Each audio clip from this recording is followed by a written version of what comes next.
Sejarah Palestina, perjalanan waktu ke Tanah Suci. Palestina, tanah suci bagi tiga agama besar, Islam, Kristen, dan Yahudi. Sejarahnya penuh perjuangan dan kehormatan. Masa awal terkait dengan kisah Nabi Ibrahim, patriark dari agama monoteis yang menjadikan Palestina sebagai tanah yang dijanjikan. Zaman Romawi menandai kehidupan Yesus Kristus. Lahir di Bethlehem, Palestina, Yesus menjadi figur sentral dalam agama Kristen. Pada tahun 638 pasukan Islam memasuki Yerusalem. Mereka membawa perdamaian dan toleransi bagi semua agama. Konflik muncul ketika gerakan Zionis berusaha mendirikan negara Yahudi di Palestina. Ini memicu konflik Arab-Israel yang berkelanjutan. Pada tahun 1947, PBB membagi Palestina. Hal ini memicu perang dan pengungsi Palestina tersebar ke seluruh dunia. Meski penuh konflik, Palestina tetap berdiri kukuh. Sejarahnya adalah bukti kekuatan dan ketabahan yang tak terkalahkan.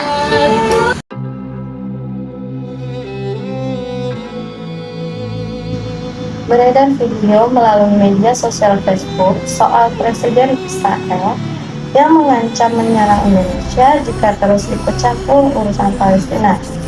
Berdasar penelusuran tim Jala Hoax pemerintah Provinsi DKI Jakarta, diketahui bahwa klaim video itu tidak benar. Pada video yang beredar tidak ditemukan pernyataan Presiden Israel yang mengancam Indonesia. Dalam video itu terdapat satu cuplikan yang setelah ditelusuri ternyata Menteri Luar Negeri Rusia. Pada cuplikan yang memuat Menteri Luar Negeri Rusia itu pun sudah diubah konteks ucapannya. Video asli dapat dilihat di kanal YouTube Al Arabiya English dengan judul Full Interview with Russia's Foreign Minister. Diketahui Menteri Luar Negeri Rusia memberikan pernyataan mengenai perang Rusia-Ukraina, bukan terkait ancaman Israel menyerang Indonesia. Selain itu, narasi yang dibacakan pada video juga telah dipelintir dari artikel asli yang telah tayang di sejumlah media massa. Jelas tim Jala Hoax melalui akun Instagram resminya. Dengan demikian, informasi tentang Presiden Israel yang mengancam akan membuat Indonesia hancur seperti Palestina jika terus ikut campur adalah tidak benar alias hoax. Faktanya, video itu hasil suntingan dan tidak ada bukti valid maupun informasi yang kredibel terkait adanya ancaman Presiden Israel untuk Indonesia. Demikian tim Jala Hoax.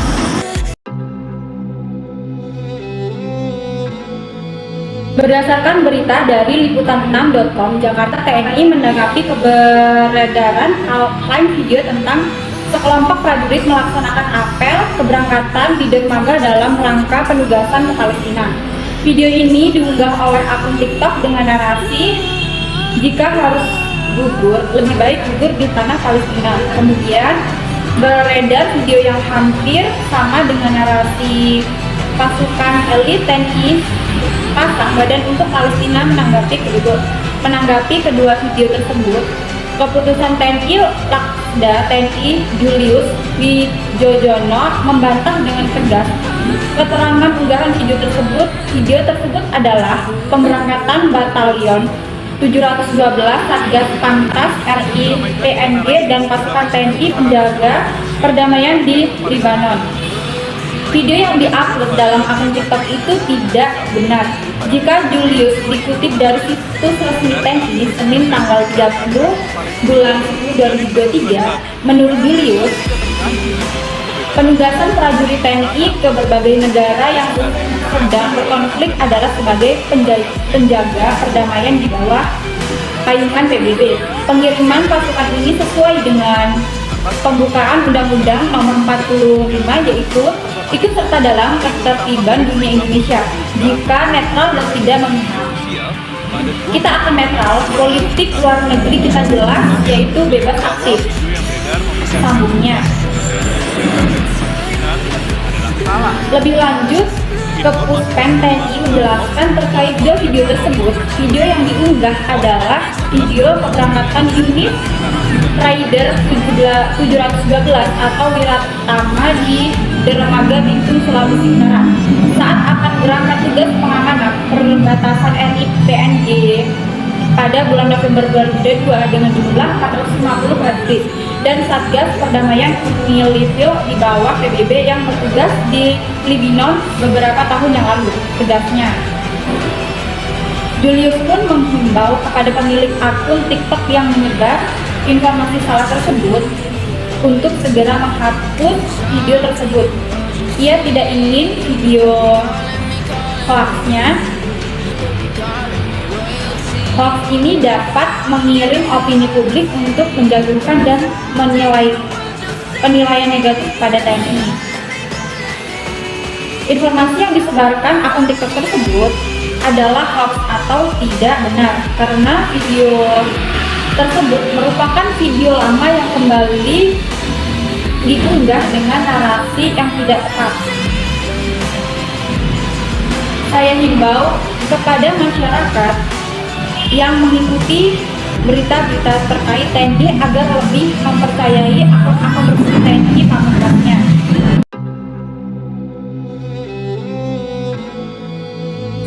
Telah beredar kabar bahwa psikiater yang menangani Perdana Menteri Israel Netanyahu bunuh diri karena tak sanggup menangani seorang Zionis ini, Perdana Menteri Israel Benjamin Netanyahu. Berita ini bermula dari akun X Chino yang membagikan artikel dari media luar negeri global Village Space yang berjudul Psikiater Perdana Menteri Israel bunuh diri. Media itu menulis, Moshiatom, seorang psikiater terkenal Israel yang terkenal atas karyanya dalam menyembuhkan penyakit mental yang parah, ditemukan tewas di rumahnya di Tel Aviv. Ia ditemukan dengan luka tembak yang dilakukan sendiri. Dan terdapat catatan bunuh diri yang melibatkan Benjamin Netanyahu. Catatan tersebut menggambarkan suramnya seorang pria yang telah mencoba selama 9 tahun lamanya untuk memahami pikiran Netanyahu yang penuh dengan teka-teki, namun dikalahkan oleh apa yang disebutkan sebagai air terjun kebohongan. Dr. Moshiatom, seorang psikiater terkemuka, bergulat dengan tantangan berat dalam merawat Perdana Menteri Israel Benjamin Netanyahu. Buku harian Yatom mengungkap narasi mengerikan tentang keputusan seorang psikiater saat ia berusaha merawat pasien yang tampaknya kebal terhadap kenyataan. Catatan harian tersebut memuat sesi-sesi yang meresahkan dengan Netanyahu dan dampaknya terhadap kesehatan mental dan fisik Yatom. Perjalanan ini dimulai dengan pernyataan mengejutkan Netanyahu bahwa serangan di Washington dan New York adalah tindakan yang baik, sehingga membuat Yatom tidak percaya. Dalam sesi berikutnya, Netanyahu menyamakan Iran dan Nazi Jerman dan bahkan menjuluki program energi nuklir Iran sebagai kamar gas terbang, sambil menyatakan bahwa semua orang Yahudi tinggal selamanya di Auschwitz. Upaya Yatom yang tak henti-hentinya membimbing pemikiran pasiennya tidak membuahkan hasil, dan ketika rasionalisasi yang mementingkan diri sendiri terus mengalir, hal tersebut menimbulkan dampak buruk pada Yatom yang pada akhirnya menyebabkan kejatuhannya yang tragis. Naskahnya meskipun tidak lengkap menyoroti tantangan luar biasa yang dihadapi Yatom dalam upaya membimbing pasiennya yang termasyhur menuju pemahaman rasional tentang realitas. Akhir tragis Dr. Moshiatom menjadi pengingat serius akan beban besar yang harus ditanggung oleh para profesional kesehatan mental ketika merawat orang-orang terkenal. Upayanya yang tak kenal lelah untuk membimbing Netanyahu pada akhirnya merugikan kesehatan mental dan fisiknya sendiri. Menanggapi berita ini, banyak sekali netizen yang geleng-geleng kepala. Apakah memang seburuk itu sifat Perdana Menteri Israel di mata psikiater? Dalam akun X, Erlangga Grachinov menyampaikan bahwa walaupun dia cemerlang, Netanyahu menunjukkan banyak tanda-tanda narsistik dan kecenderungan megalomania. Dia menganggap nasib pribadinya otomatis adalah nasib negaranya, terlalu ambisius dan menghalalkan segala cara untuk mencapai apa yang diinginkannya. Sampai pada titik ini, kita semua tidak mengetahui terkait kebenaran dari berita ini, sehingga berita ini masih abu-abu. Apakah memang benar psikiater dari Perdana Menteri Israel ini melakukan aksi bunuh diri atau meninggal karena faktor yang lain. Israel ancam warga Gaza Utara untuk pindah ke arah selatan. Dari berbagai sumber dan informasi yang sudah disaring kevalitannya, memberitahu warga Gaza Palestina di utara bahwa mereka akan diidentifikasi sebagai mitra organisasi teroris jika tidak mengikuti instruksi agar pindah ke selatan. Pengumuman tersebut disampaikan lewat selebaran yang dibagikan oleh drone pada Sabtu 21 Oktober 2023. Beberapa hari sebelumnya, Israel telah memerintahkan lebih dari 1 juta warga Palestina di utara Gaza untuk pindah ke selatan, tanpa jaminan keselamatan atau kepulangan. Selebaran yang ditunjukkan kepada warga Gaza tersebut seperti dilansir Middle East Eye, Senin 23 Oktober, berbunyi, peringatan mendesak kepada warga Gaza, kehadiran Anda di utara Wadi Gaza membahayakan nyawa Anda. Siapapun yang memilih untuk tidak mengungsi dari utara jalur Gaza ke selatan dapat diidentifikasi sebagai mitra organisasi teroris. Pengeboman Israel bersamaan dengan perintah untuk menyingkir dari utara Gaza yang dikecam sebagai kejahatan kemanusiaan dan pelanggaran terang-terangan terhadap hukum kemanusiaan internasional oleh seorang ahli PBB telah menyebabkan ratusan ribu warga Palestina terpaksa mengungsi. Namun, banyak pula di antara mereka untuk tetap tinggal di wilayah Gaza Utara. Serangan Israel yang tiada henti di Gaza selama 16 hari terakhir setelah menewaskan lebih dari 4.385 orang, 70% di antaranya yaitu anak-anak, perempuan, dan orang tua lanjut. Adapun korban jiwa akibat serangan Hamas di Israel tercatat sedikitnya 1.400 orang. Peringatan terbaru Israel datang ketika militer mengatakan bahwa mereka bersiap melancarkan invasi darat ke Gaza. Sementara mereka tetap memutuskan pasokan air, makanan, bahan bakar, dan listrik.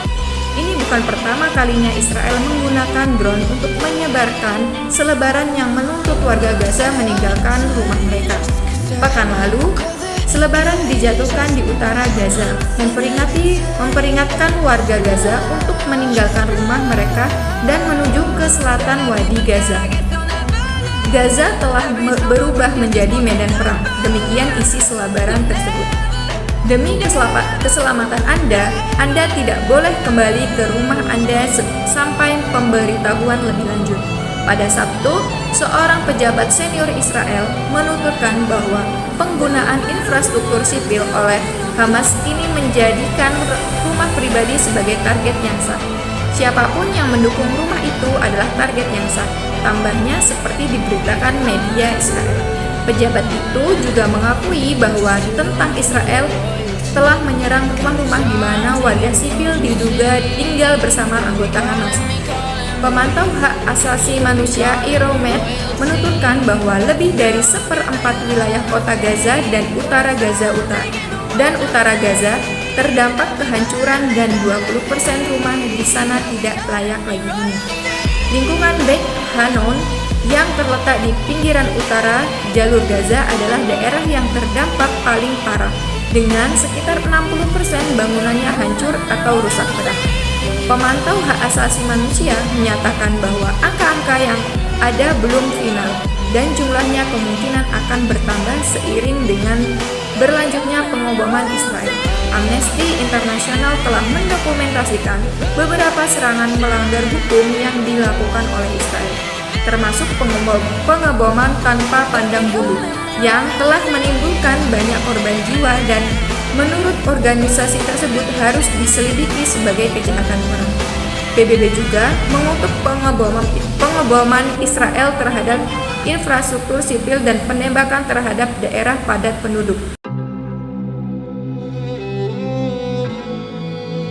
Menurut Jakarta Kompas yang ditulis oleh Vika Nurul Ulia, pesawat Airbus A330 yang merupakan pesawat ketiga dengan nomor penerbangan JT6001 yang membawa bantuan kemanusiaan dari Indonesia untuk Palestina tiba di Bandara El Aris, Mesir pada Senin 6 November 2023 sekitar pukul 13.30 waktu setempat atau 18.30 waktu Indonesia Barat. Ketibaan bantuan ini menyusul 2 pesawat C-130 Hercules A-1237 dan A-1238 yang telah tiba sebelumnya. Kedatangan pesawat tersebut disambut oleh Wakil Menteri Luar Negeri Pahala Nugraha Mansuri di Bandara El Aris, Mesir. Tampak juga Duta Besar Indonesia untuk Mesir, Lutfi Rauf, turut menyambut. Pahala menyampaikan pesawat ketiga yang membawa bantuan seberat 26,5 ton ini melengkapi jumlah bantuan seberat 51,5 ton dari Indonesia untuk Palestina. Bantuan tersebut berasal dari masyarakat, Kementerian Kesehatan, Kementerian Pertahanan, Polri, Kitabisa, Basnas, dan Palang Merah Indonesia. Duta pesawat Hercules sudah tiba sebelumnya dan kita sedang melakukan unloading untuk pengiriman pesawat yang ketiga dengan menggunakan Airbus A330 sehingga totalnya sekitar 51,5 ton bantuan, kata Pahala dalam siaran pers Sekretariat Presiden Selasa 7 November 2023. Pahala menyampaikan bantuan tersebut merupakan bentuk solidaritas masyarakat Indonesia atas kekerasan yang terjadi kepada masyarakat Palestina di Gaza. Pengiriman bantuan ini pun memiliki pesan berupa harapan agar kekerasan di Gaza segera dihentikan. Kita berharap kekerasan yang terjadi di Gaza benar-benar bisa dihentikan. Apalagi sebagian besar dari korban yang diserang adalah masyarakat sipil yang tidak terkait dengan apa yang terjadi atau masyarakat yang innocent, ungkap Gaza. Pahala menyampaikan pesawat ketiga tersebut mengangkut sekitar 26,5 ton logistik bantuan yang melengkapi total 51,5 ton bantuan kemanusiaan tahap pertama dari Indonesia. Bantuan tersebut kemudian diserahkan kepada Bulan Sabit Merah Mesir. Pahala bilang, Bulan Sabit Merah memberikan apresiasi atas bantuan yang diberikan oleh masyarakat Indonesia. Mereka memberikan apresiasi atas bantuan yang diberikan Indonesia dalam hal bersama-sama melakukan upaya untuk bisa memberikan bantuan karena mereka melihat langsung bagaimana kesulitan yang dihadapi oleh masyarakat Palestina yang ada di Gaza, ucap Pahala. Sementara itu, perwakilan dari Bulan Sabit Merah Mesir, Mahmud Gamal, menyampaikan pihaknya bekerja 24 jam menerima bantuan yang datang ke Mesir dari seluruh negara di dunia. Bulan Sabit Merah Mesir akan terlebih dahulu memilah bantuan tersebut berdasarkan prioritas sebelum dikirimkan ke Gaza. Kami memberikan prioritas-prioritas yang ada. Di antara prioritas yang sangat dibutuhkan sekarang adalah bantuan medis yang dibutuhkan oleh pihak Gaza, ujarnya. Sebagai informasi, Palestina digempur militer Israel dampak konflik antara Hamas Israel. Israel menyatakan perang terbuka usai serangan Hamas. Ribuan korban jiwa melayang dalam konflik bersenjata tersebut.